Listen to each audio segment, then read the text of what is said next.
पूर्णिया पर तो ऋषिदेव समाज की बेटियों के साथ जो बांग्लादेशी और रोहिंग्या मुसलमान कर रहे हैं, ऋषिदेव अब आपको भी आगे बढ़ करके हिंदुत्व की लड़ाई लड़नी होगी। मैं ऐसे ऋषिदेव को भी प्रणाम करता हूं। खेमका जी, विजय कुमार खेमका जी, मुझे समझ में नहीं आता कि शहर में मोदी जी के उम्मीदवारों को हरा दिया। मैं तो कहता हूं आपने हरा दिया एक ऐसे ज्ञान बहादुर से, क्योंकि पहले तो अपने लाश पर मुझे रोक रहे थे, बाद में मुझे भूमिहार बना दिया, और जब लॉरेंस पर बोले तो दूसरे दिन जब पूछ रहा था मीडिया तो उस पर गुस्सा हो गए। ये तो कह रहे थे 2 घंटा में लॉरेंस को ठीक कर दूंगा। मैं पूर्णिया के लोगों से कहना चाहता हूं, जो आदमी आप पता नहीं चाहे जिस वर्ग के हों, मुसलमान तो बीजेपी एनडीए के उम्मीदवार को हराने के लिए प्रतिबद्ध था, कटिबद्ध था। उसका एक मिशन था कि मोदी के समर्थन में जो रहेगा उसे हराएंगे। आपका क्या प्रतिबद्धता थी कि मुस्लिम समर्थक को आप जिता दोगे? मैं विजय कुमार खेमका जी से कहता हूं, पूर्णिया की धरती, राकेश जी, मैं आज जिला अध्यक्ष नहीं कहता, क्योंकि कई मीडिया के लोगों ने दिल्ली में, मैं कान खोल करके सुन लें, ये भारतीय जनता पार्टी की यात्रा नहीं है।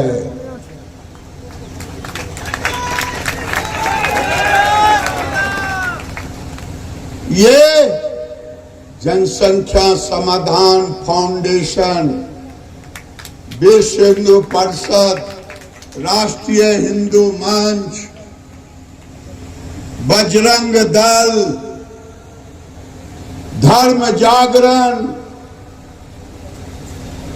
जैसे तमाम हिंदू संगठनों का है,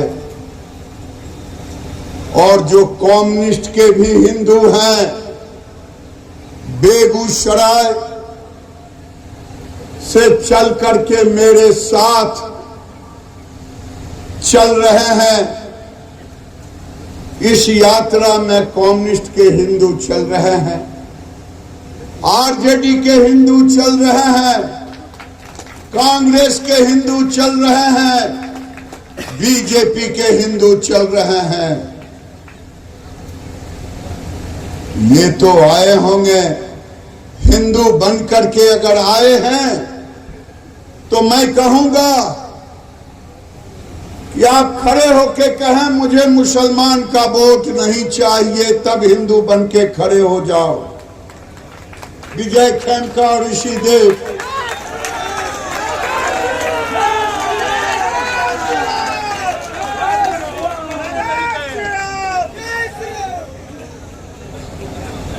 अब मीडिया वाले देख लो कि ये हिंदू का यात्रा है या किसका यात्रा। ये यात्रा, मैं कृष्ण मुरारी जी का भी सम्मान करता। आज राकेश जी भारतीय जनता पार्टी के जिला के अध्यक्ष, लेकिन उन्होंने कहा इस यात्रा में केवल मैं राकेश श्रीमती नूतन गुप्ता जी, श्रीमती गुंजा जी, चुन्नू जी, संजीव जी, संजीव कुमार यादव जी। संजीव कुमार यादव जी से मैंने फोन पर बात किया था। इन्होंने कहा कि मुझे पापड़ फोड़ पहलवान धमकी दे रहा है, क्योंकि मैं यादव हूं।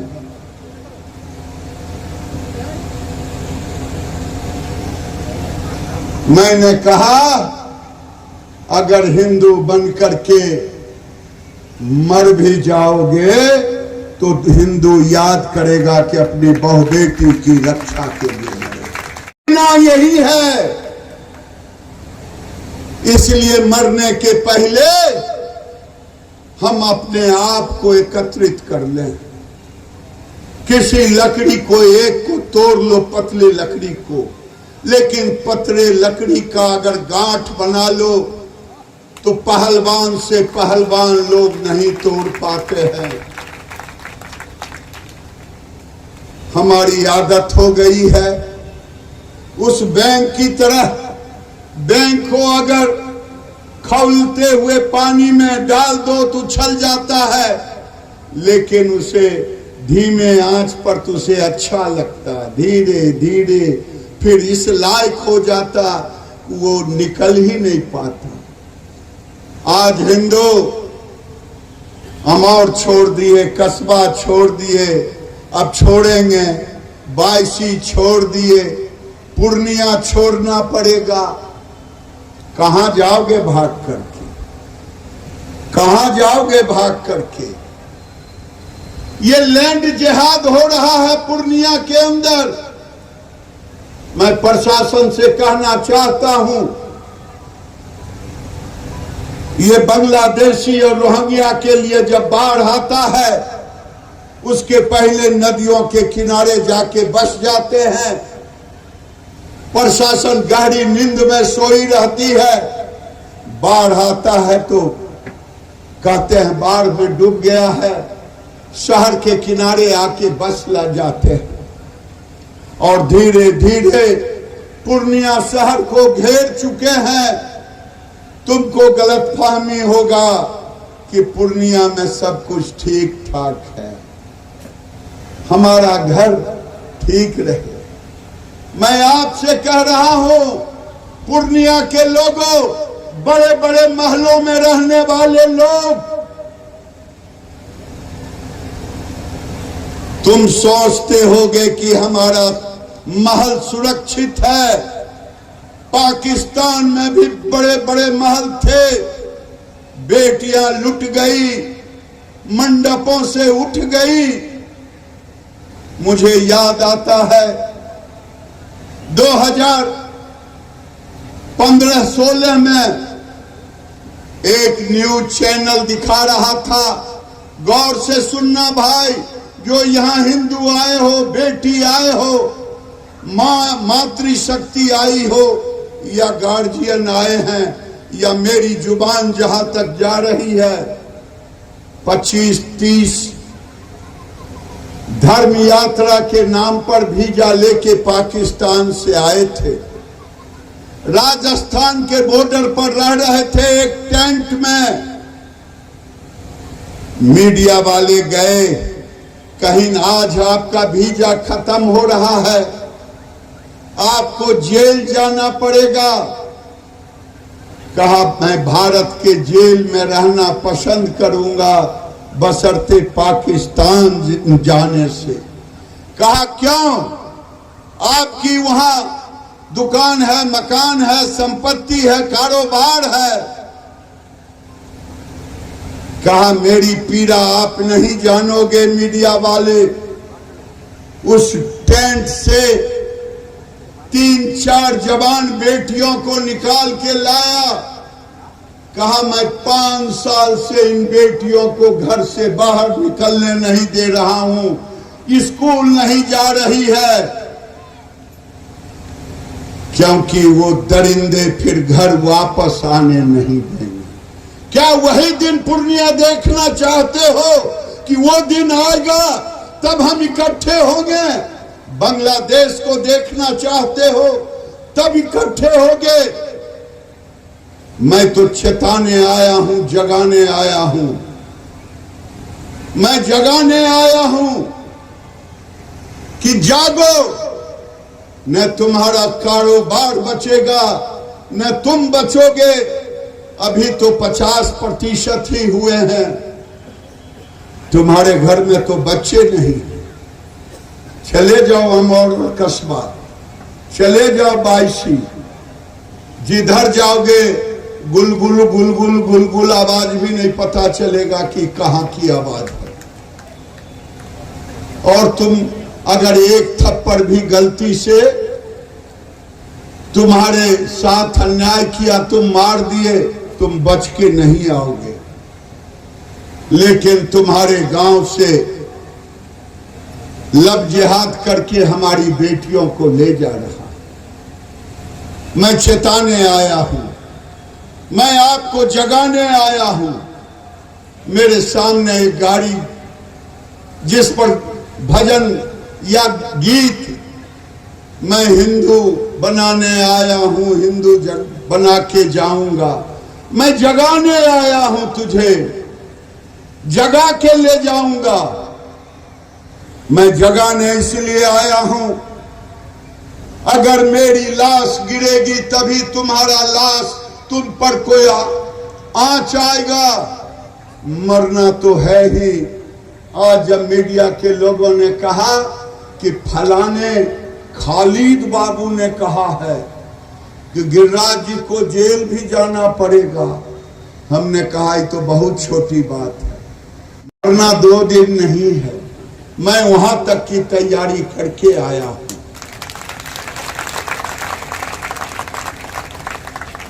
मैं आप सबों से निवेदन करने आया हूं, आप केवल देखें, मेरी बात को सुने। दुनिया में एक बहुत बड़ी यूनिवर्सिटी है हार्वर्ड।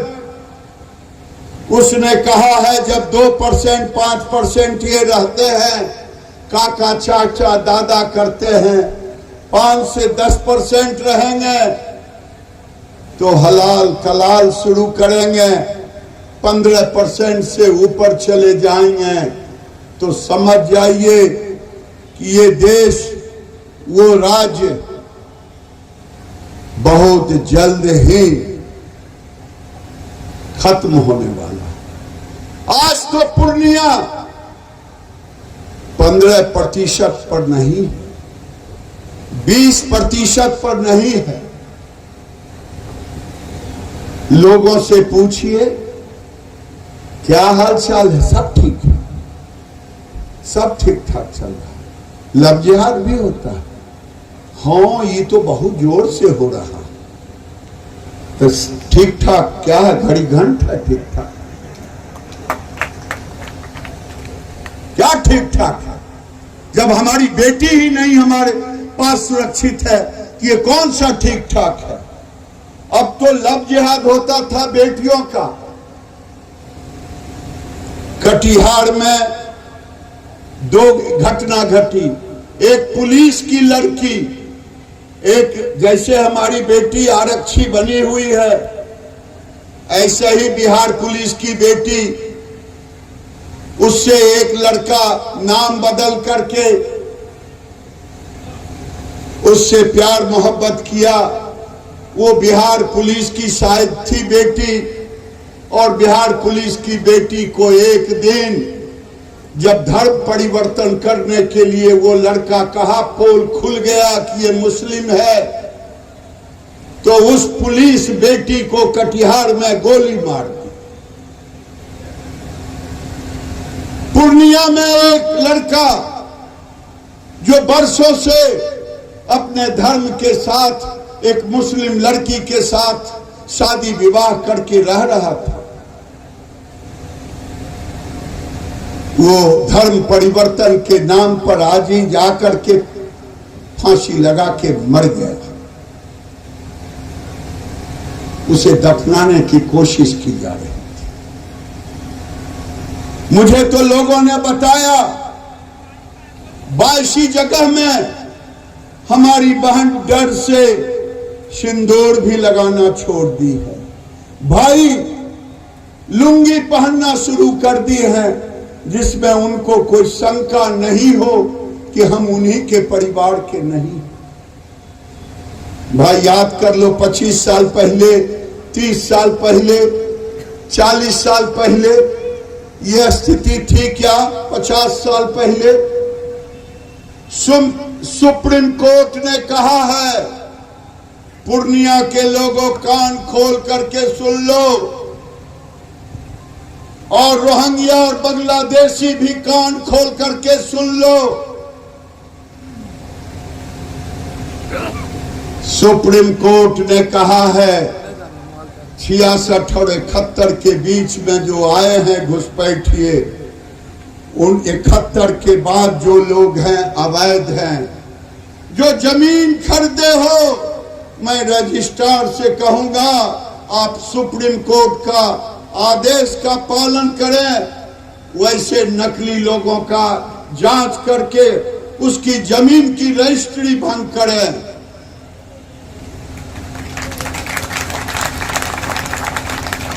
और अब तो पूर्णिया, अररिया, कटिहार और किशनगंज में एनआरसी की जरूरत है।